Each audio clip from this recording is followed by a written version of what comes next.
সহযোগিতা করবে।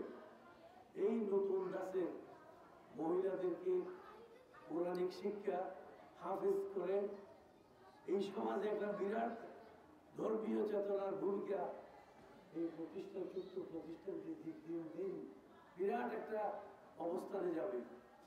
এখানে তো মৌলানা মোহাম্মদ আলী সাহেবকে আমি জানি, আর আমার ভাই মৌলানা আব্দুল হক সাহেবের ছেলে, আমি তাকে দোয়া করি সে খুব তার প্রচেষ্টায় এই অর্থ এবং এই অবস্থান আমরা আজকে এখানে উপস্থিত হয়েছি। সে আরো ইনশাআল্লাহ তাআলা আল্লাহ এরকম খেদমত করুক গ্রামের মধ্যে। মৌলানা মোহাম্মদ আলী সাহেব অনেক মসজিদ মাদ্রাসা করেছেন, এখানে আপনি একটু দৃষ্টি দেন।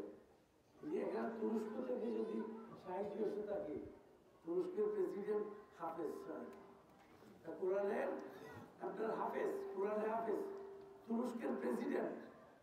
দেখেন আমি তো সেদিকে আমি বব্বরের মতো আমরা তেলাওয়াত করতে পারি, কিন্তু কোরআন আপনার এরকম হাফেজের কোরআন হতে পারি নাই। আমি আমার জীবনে একটা দুঃখ থাকবে।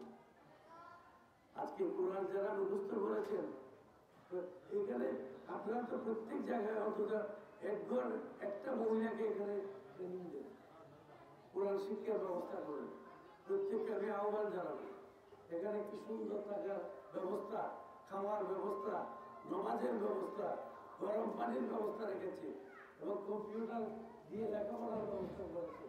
অত্যন্ত আমি অত্যন্ত আনন্দিত হয়েছি আমাদের এলাকায় এইভাবে একটা প্রতিষ্ঠান গড়ে উঠবে।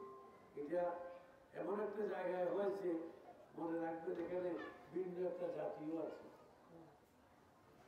ভিন্ন জাতিকে আমরা কিন্তু বাংলাদেশের কালচার, ভিন্ন জাতিদেরকে আমরা অত্যন্ত শ্রদ্ধার সহিত তাদেরকে তাদের অবস্থানে থেকে সুসম্মানে থাকার, বসবাস করার, ধর্ম পালনের ব্যবস্থাও করি।